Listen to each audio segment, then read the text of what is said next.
By Colombian social movements and human rights defenders details the systematic assassinations of social and community leaders, as well as the limited action on the part of the authorities to tackle the ongoing violence and the alleged involvement of state agents. Our correspondent, Hernán Tovar, brings us more details in the following report.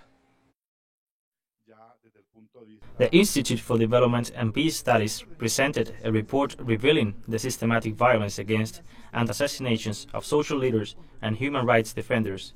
The investigation includes the cases recorded in the northern regions of Cauca, Urabá, Antioqueño, El Bajo Atrato, Chocoano, South Córdoba, and Bajo Cauca, Antioqueño, between November 2016 and July 2020. Most of the assassinations had the same characteristics. The victims are leaders and human rights defenders that support the peace agreement. The majority of the victims, more than 90%, are advocates of the agreement. They defend its projects, especially the substitution of illegal crops, those linked to land rights, and also the environment. The report stated that 255 people were murdered, 213 of them social leaders and human rights defenders. 42 were former guerrilla combatants. The largest number of victims were leaders in their communities, among which are indigenous people, farmers, Afro-descendants, trade union representatives, and local politicians.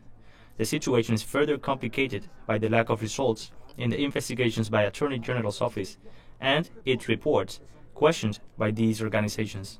One comes to realize that the person or people responsible were not charged with murder, but with illegal possession of weapons, with criminal conspiracy, and even with drug trafficking.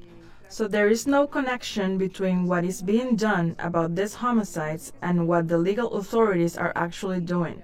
What we finally agreed on is that there is very little reliable information. Analysts stress their concerns, as in the areas where investigations took place, the presence of the army or the police has increased, and according to some victims' testimonies, members of the security forces have failed to respond to armed groups, such as the neo-paramilitaries. We have reports from social leaders with documented cases in the south of Córdoba, in the north of Cauca, in Urabá, Antioqueño, and Bajo Atrato, Chococano, in the northeast and Bajo Cauca, Antioqueño, where people tell us that the army knew they were there.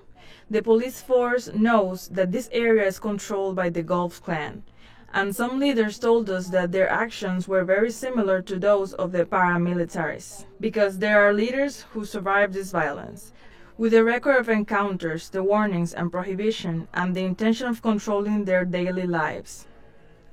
Ultimately, it is clear that behind these crimes is the Gulf Clan drug cartel and right-wing neo-paramilitary group in the first place, followed by the Caparros gang, and thirdly, the remaining dissident elements of the armed groups of the internal conflict. All are present in these territories and dispute their control and the illegal income from drug and arms trafficking and illegal mining.